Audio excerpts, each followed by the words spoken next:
Friends, நேற்றைய தினத்திலிருந்து நம்ம YONO தீர்க்கதரிசியோட கதை, அவருடைய வாழ்க்கை வரலாறு நம்ம பார்த்துட்டு இருக்கோம். அதுல வந்து 2வது பகுதி இன்று.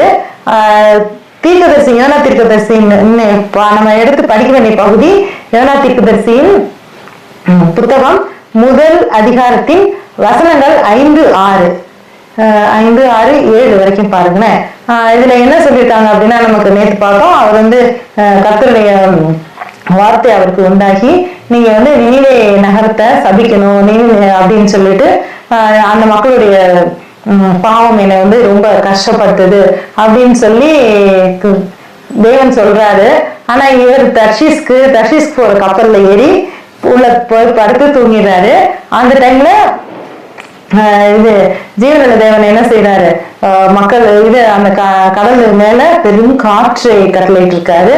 அது கப்பல் பயங்கரமா அலைமோதுது, கீழே விழுந்துருமோ அப்படின்னு அதுல உள்ள இருக்க எல்லாரும் வந்து பயந்துகிட்டு அவங்க என்ன பண்றதுன்னு தெரியல. அவங்கவுங்க தேவனை வந்து கூப்பிட்டு மன்றாடிட்டு இருக்காங்க. கொஞ்சம் பேர் வந்து தேவையில்லாத பொருட்கள் எல்லாம் வெயிட் குறைக்கிறதுக்காக தேவையில்லாத பொருட்கள் எல்லாம் எடுத்து கடலுக்குள்ள போட்டுட்டு இருக்காங்க. ஆனா நம்ம யோனா தீர்க்கதரிசி மட்டும் நல்லா கப்பலின் அடித்தட்டுல படுத்து நல்லா தூங்கிட்டு இருக்காரு. அப்புறம் கப்பலின் தலைவர் அங்க வந்துட்டு சொல்றாரு, இங்க என்ன நடக்குதுன்னு உனக்கு தெரியுமா? நீ பாட்டுக்கு நல்லா தூங்கிட்டு இருக்க, மேல வந்து நிறைய இதெல்லாம் வருது, பெரிய பெரிய அலைகள்லாம் வந்து மோதுது, நம்ம கப்பல் மூழ்கி போற மாதிரி நிலைமையில இருக்கு, நீ உன்னுடைய கடவுளை வேண்டிக்கோ. அவங்கவுங்க கடவுளை வந்து வேண்டி அந்த கப்பல் இந்த பெரிய ஆபத்துல இருந்து தப்பிக்கிறதுக்கு முயற்சி பண்ணிட்டு இருக்காங்க.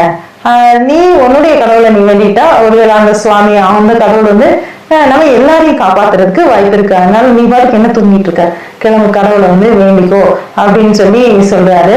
அதே நேரம் வந்து இன்னொரு குரூப் என்ன பண்றாங்கன்னா, பொதுவா அந்த மாதிரி கப்பல்ல போயிட்டு இருக்கும்போது இப்படி ஏதாவது ஒரு இக்கட்டான சூழ்நிலைகள் வரும்போது சீட்டு போட்டு பார்ப்பாங்க. யார் இந்த கப்பலுக்குள்ள இருக்க யாரோ ஒருத்தர்னாலதான் இது வந்து நிகழ்ந்துருக்குது, இந்த மாதிரி ஒரு இக்கட்டான சூழ்நிலை வந்திருக்கு அப்படின்றதுக்கு அது யாருன்னு பாக்குறதுக்கு சீட்டு போட்டுப்பாங்க. எல்லாருடைய பேரையும் எழுதி சீட்டு போட்டு பார்ப்பாங்க. அதுல யாருடைய பேரு தேர்ந்தெடுக்கப்படுதோ அவங்கள வந்து சில நேரம் இது கடல்ல இருந்து அவங்க தப்பிக்கிறதுக்காக, எல்லாரும் தப்பிக்கிறதுக்காக அந்த ஒரு மனிதனை தூக்கி தண்ணியில போட்டுருவாங்க. அந்த மாதிரி ஏதோ பண்றதுக்காக சீட்டு போட்டு பார்ப்பாங்க.